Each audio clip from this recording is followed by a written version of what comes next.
Indonesia, bangsa dan negara, rumah ideologi Pancasila. Bismillahirrahmanirrahim. Pemirsa tercinta yang dirahmati Allah Tuhan yang Maha Esa, bersua kembali di kanal Hikmatologi. Monolog sederhana mengajak diri kita masing-masing berpikir, kian melembut, cerdas, dewasa, bijaksanakan. Hati nurani berdasar kitab suci, agama, kepercayaan yang kita yakini. Tentu saja upaya serius yang ajak continue, terus-menerus istiqomah untuk menghayati, mempedomani, mengamalkan nilai luhur Pancasila niscaya dalam kehidupan kita sehari-hari. Pemirsa yang dirahmati oleh Allah, kami pernah mengunggah wudhu politik. Dan kali ini kita lanjutkan kajian wudhu politik yang kami beri judul The Power of Wudhu Politics. Jadi kekuatan, kedahsyatan dari wudhu yang bijaksana. Jadi sekali lagi, kami konsisten sebagai seorang guru memaknai bahwa politik itu adalah wisdom. Politik itu adalah kearifan. Politik itu adalah kebijakan. Politik itu adalah kebijaksanaan. Politik itu adalah kemuliaan. Politik itu adalah keistimewaan. Jadi jangan sampai kita keliru, apalagi salah memahami bahwa politik adalah perilaku para praktisi partai politik. Tidak demikian. Sama saja dengan agama. Agama itu lihatlah, kajilah kitab sucinya. Kajilah dari pemuka-pemuka atau cendekiawan-cendekiawan agama di masing-masing agama dan kepercayaan atau penghayat kepada Tuhan yang Maha Esa. Kalau bahasa konstitusinya adalah kepercayaan. Jadi secara konstitusional sejak 1945, sebelum ada perubahan 1 sampai dengan 4, Undang-Undang Dasar 1945 sudah disebutkan di pasal 29. Sebutan indahnya adalah kepercayaan dan agama. Karena itulah, jika di kolom KTP disebutkan agama, ya, itu mestinya adalah agama bagi yang berlabel agama. Islam, Katolik, kemudian Kristen, Hindu, Buddha, Konghucu. 6. Ya. Nah, kemudian yang memiliki aliran kepercayaan, maka ditulis saja di kolom itu. Jadi di formnya kepercayaan. Contoh, penghayat Sabto Dharma, penghayat Subud, dan seterusnya. Dan bagi kita tidak perlu merasa yang terbesar, terbaik, kemudian menistakan yang berbeda. Tidak demikian. Ya. Tapi baiklah, kita masuk pada tema semula, yakni adalah atau judul semula The Power of Wudhu Politics. Ya. Kalau berdasarkan riset kami, baik wawancara maupun penglihatan kami, penginderaan kami secara nyata bertahun-tahun. Mulai dari masjid yang besar, bahkan besar sekali untuk ukuran Malang. Dari yang mini, ya, sekitar jamaahnya yang rutin dari 2 sampai 25 orang, sampai dengan jamaahnya yang rutin antara 100 sampai dengan 7.000 orang, antara 100 sampai dengan 8.000 orang. Kami mencoba mengamati. Jadi mohon maaf ya, sebagai seorang yang berusaha gemar penelitian ya, dan menulis walaupun sangat sederhana, kami berusaha tulisan-tulisan kami dan apa yang kami tampilkan di kanal Hikmatologi itu berdasarkan data real.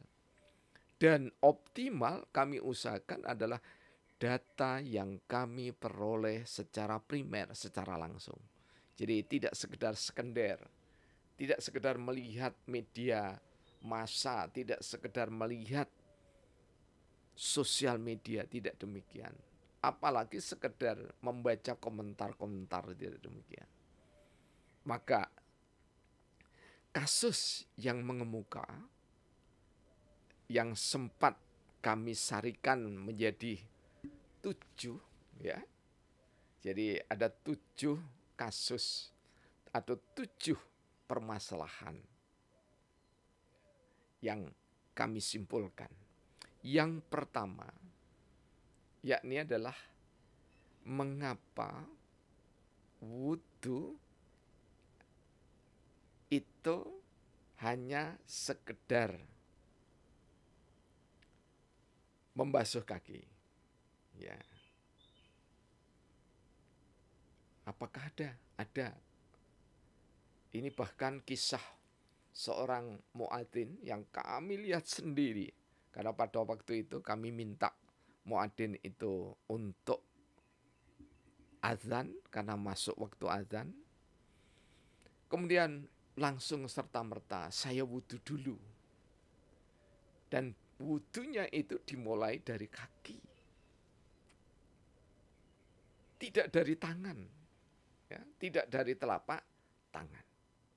Kemudian yang kedua yakni adalah wudhunya itu ketika membasuh, mestinya itu istinsak dan istinsar, itu hanya begini. Jadi tangannya itu seperti ini, dibasahi di keran, kemudian diginikan 3 kali. Ini adalah kasus yang kedua. Ya mohon maaf ya, kalau bahasa saya ini mungkin agak kasar gitu ya, ngupil gitu ya. Kemudian yang ketiga adalah ndulit kepala. Jadi kopiah ini masih dipakai, ada juga yang tidak dipakai. Kalau dipakai itu hanya ditengadahkan ke atas begitu, kemudian dulit. Dulit itu seperti ya gini, dibasahi tangannya begitu ya, 3 jari, kemudian dioles sedemikian rupa 3 kali di ubun-ubunnya. Ini juga kasus. Ya. Kemudian berkopiah sempurna, ya. Jadi kopiah seperti ini, kemudian hanya begini saja, mengusap saja. Ya. Yang kelima, ya, wudhu tidak sampai siku. Jadi mengusap tangan, membasuh tangan itu tidak sampai siku. Hanya di bawahnya siku. Kemudian yang keenam, wudhu sembari berbincang-bincang, omong-omongan. Ini bahkan yang kami riset ini di satu pondok itu ya. di mana saya melihat ada santri, saya melihat ada santri yang ustadz, gitu ya. Ustadz yang santri. Kemudian yang ketujuh adalah tidak membasuh kaki tetapi membasahi kaki. Jadi kalau ini ada air begitu ya, ada keran begitu ya, cuman dibasahi begini saja. Padahal ya bukan membasuh, bukan membasahi tapi membasuh. Kalau membasuh itu ya seperti ini. Ya.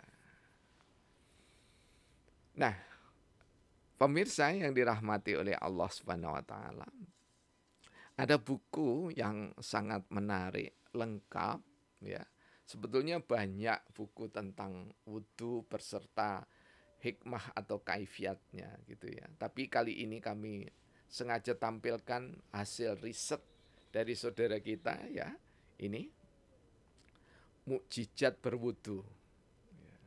Sebenarnya mukjizat berwudhu itu kalau kita lihat di dalamnya berasal dari karya ilmiah. Jadi riset. Karya ilmiah yang ditulis oleh saudara kita Owan Hasanuddin di tahun 2006 maksud kami, tepatnya tanggal 29 Desember. Judul aslinya Wudhu dalam Perspektif Hukum Islam dan Ilmu Akupuntur. Ini adalah karya karya tesis yang ditulis oleh saudara kita. Dan kami bersyukur tesis ini dibukukan. Ya. Beliau ya Owan Hasanuddin yang Dr. Andes sekaligus MA ini adalah seorang mahasiswa pasca sarjana dari Universitas Islam Negeri Syarif Kasim di Riau, Pekanbaru. Sangat bagus ya untuk kami rekomendasikan pada seluruh rumah-rumah mukminin, mukminat, muslimin dan muslimat bahwa riset yang dilakukan oleh saudara kita ini sangat-sangat membantu untuk kita itu semakin rajin berwudu. Banyak di antara saudara-saudara kami, apalagi para kiai, yang menggantung wudu. Artinya pada saat batal maka beliau-beliau itu berwudu kembali. Kami yang cukup lama ada di lingkungan program pasca sarjana yang sekarang menjadi sekolah pasca sarjana Universitas Brawijaya Malang. Kalau dulu bernama Pasca Sarjana Pusat Universitas Brawijaya Malang. Ya. Nah, apa yang dilakukan oleh mereka? Mereka yang muda-muda sungguh sangat istimewa.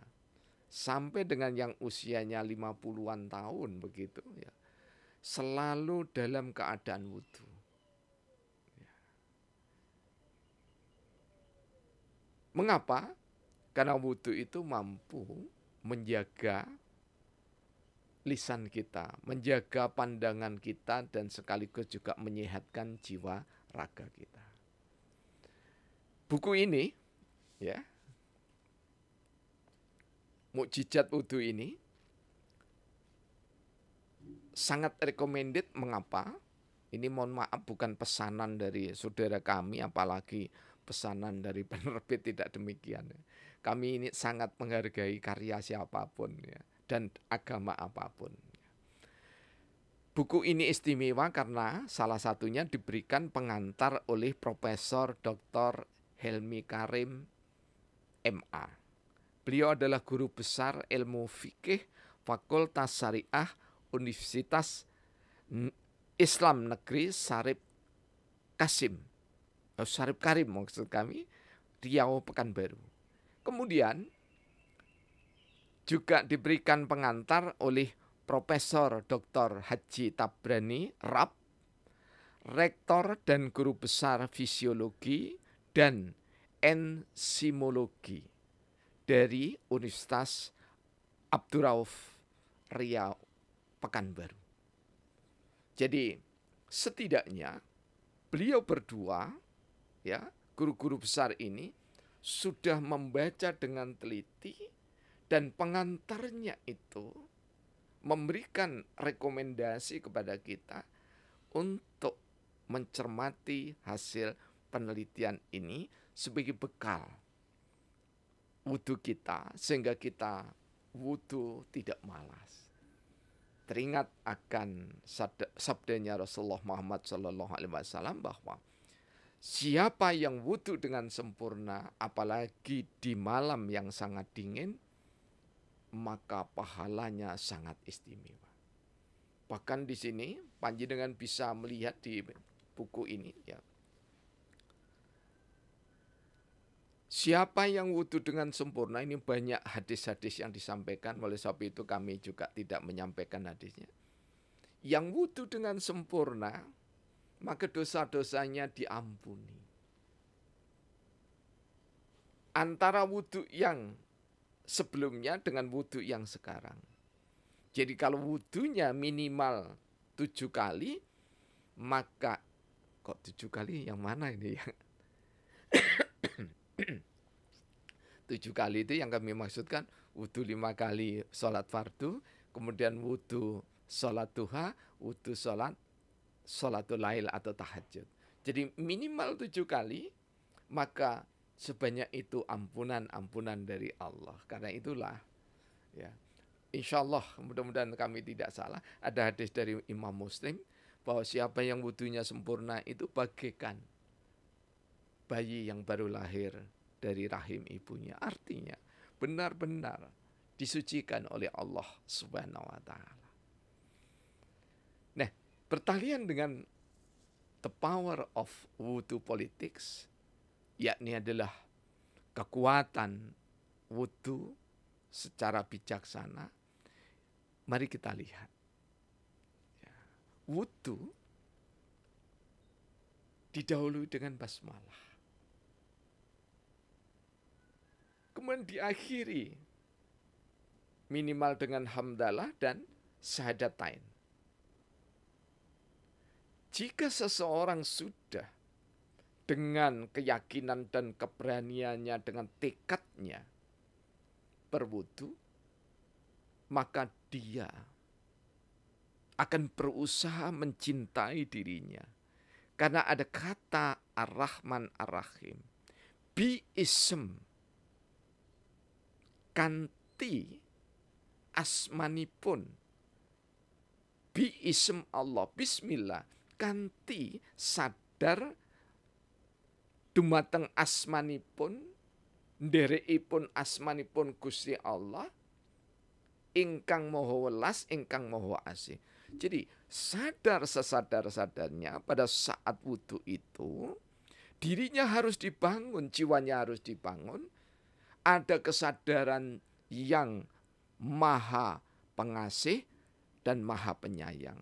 Maknanya bahwa kita harus mengikuti, setiap orang yang wudhu mengikuti kemaha pengasihan dan kemahasayangan Allah.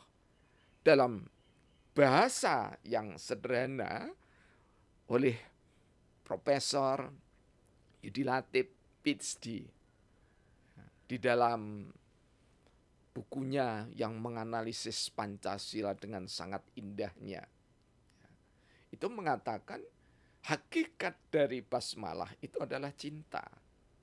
Dan ini juga kita bisa melihat di dalam tafsir Al-Fatihah dari Profesor Dr. Muhammad Amin, ya, yang sangat tebal, ya, kurang lebih sekitar 600 halaman. Ya. Jika kita menyadari bahwa wudhu itu dilambari, didasari dengan cinta, maka cinta itu tidak sekedar mencintai diri, tapi juga mencintai orang lain. Khairun nas anfa'uhum linnas. Jadi cinta itu akan lebih bermanfaat jika kita tularkan cinta itu kepada sesama. Ini jika kita maknai secara luas. Dengan demikian maka ketika kita pertama membasuh tangan, ya, kalau membasuh tangan di sini, kami pernah ditanya oleh anak saya waktu itu masih TK, Pak, tangan itu yang mana? Ini le. Lah kalau ini gimana? Nah, ternyata pertanyaan anak kecil saja, kita ini sudah lumayan kalang kabut ya. Jadi tangan itu mana? Ya, tangan itu mulai dari sini sampai ke sini. Ya, benar kata anak saya waktu itu. Ya, jihad terhirin para Madinah ketika masih TK. Ya. Jadi membasuh telapak tangan tepatnya. Bukan wisuh ya. Tapi membasuh itu seperti ini. Kalau bercincin digerak-gerakkan. Ya, yang paling sempurna ya dilepas, disaku. Ya. Kalau katanya Bimbo, ku basuh tanganku, ku sucikan perbuatanku. Membasuh tangan, mensucikan perbuatan, mensucikan karya. Ya. Kalau begitu, yang kedua adalah ku kumur mulutku, ku sucikan lisanku. Mohon maaf, ini tidak ada di Bimbo ya kalau tidak salah. Ya, kita apresiasi ya, mohon maaf pada Bimbo ya, Sam dan kawan-kawan. Jadi berkumur itu harus benar-benar enzim itu terkuras dengan kumur itu, ya, atau sisa-sisa makanan terbersihkan dengan kumur itu, kemudian kita keluarkan. Nah, yang ketiga, ini kita harus baca, kenapa? Karena khawatir keliru. Karena kita tidak langsung wudhu itu biasanya itu kadang-kadang kita terlupa. Ini juga yang paling sering kita lupakan. Kekuatan wudhu secara arif, secara bijaksana adalah ketika kita istinsak. Istinsak itu apa? Mengambil air di telapak tangan, di kedua telapak tangan, kemudian dihirup. Setelah itu dihirup kuat sampai dengan polip. Setelah itu dibuang. Ini namanya istinsar. Buang kiri dulu baru kanan. Kalau istinsaknya itu dua-duanya. Jadi dua lubang hidung ini menghirup sampai di polip. Nanti kita insya Allah kita lanjutkan dengan kaifiat atau hikmah kesehatannya ya. Ini kita masih bicara politik wisdomnya dulu ya. Istinsak dan istinsar itu adalah kusucikan hidungku lah itu. Kenapa disucikan hidung? Supaya kita lebih senang mencium aroma saudara kita yang positif dibandingkan negatif. Sehingga kalau ada saudara kita yang wudunya belum sempurna, umpamanya ya memakai lengan panjang seperti ini, kemudian hanya disingkap segini, ya, jadi tidak sampai pada siku, kemudian dibasahi, ya tidak perlu dimaki-maki, ya tidak perlu dinista, tidak perlu dibanding-bandingkan, ya. Kita berprasangka baik saja, boleh jadi ada ulama yang mengajari demikian, ya.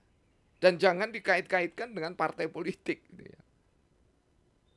Walaupun mungkin Anda tetap di batinnya itu, wah ini wudhu partai politik ini, tidak ada itu.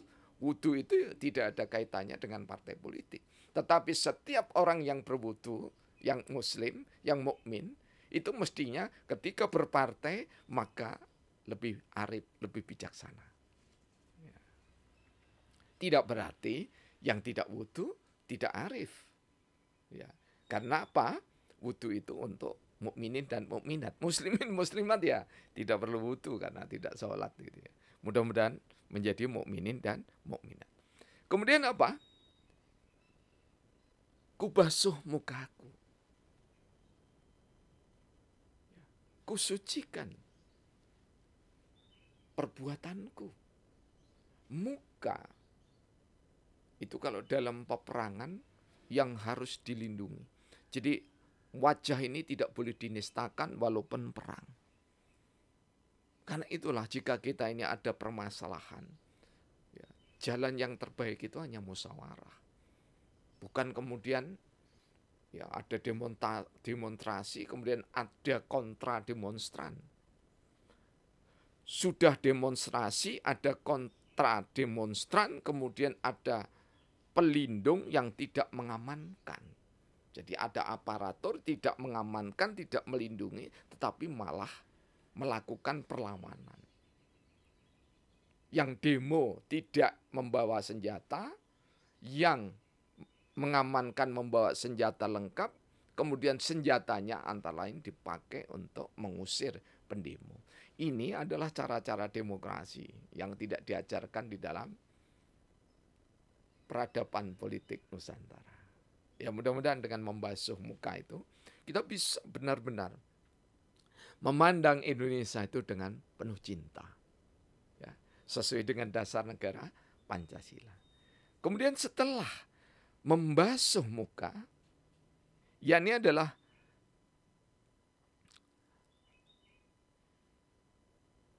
membasuh ya telapak tangan hingga siku. Jadi kalau dari perspektif At-Tibum Nabawi ya seperti yang ada di sebelah kami ini, foto di sebelah kami. Kenapa At-Tibum Nabawi atau prophetic medicine? Karena wudhu itu bagian dari prophetic medicine. Jadi membasuh itu tidak dari siku ke telapak, tidak demikian. Yang benar itu adalah meskipun air ya alhamdulillah di Indonesia airnya melimpah ya. Meskipun air itu dikucurkan dari siku tetapi membasuhnya itu dari ujung jari jemari ke atas sampai dengan sini. Sambil seperti dipijat-pijat halus seperti itu. Apa fungsinya? Untuk mengoptimalkan aliran darah yang balik ke jantung.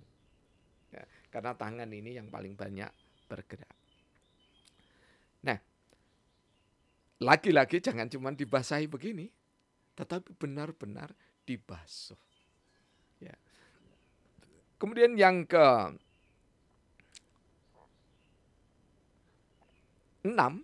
ya, yang ke-6 itu adalah mengusap kepala hingga telinga. Jadi mengusap kepala itu harus seperti ini. Jadi bahkan tidak harus dibasahi ulang gitu ya. Tangan kita masih basah dalam ketika kita mengusap dari membasuh dari telapak sampai siku, kemudian langsung atau boleh juga ngambil air ya, kemudian dibasuhkan ke arah kepala, langsung menekuk begini ke arah telinga. Tuntunan Rasulullah Muhammad SAW insya Allah hanya 1 kali. Mengusap, bukan membasuh. Kalau mengusap itu hanya seperti ini, set, begini langsung set, dikembalikan. Jadi 1, ya, mulai dari sini, kepala sini, set, sampai ke tengkuk, kemudian dari tengkuk dikembalikan sampai ke ubun-ubun, dan langsung tangannya ke telinga.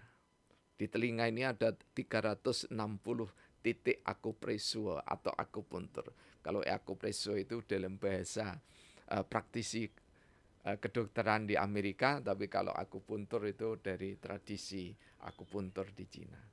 Tidak mengapa kita ambil karena semua ilmu kita yakini dari Allah Tuhan yang Maha Esa.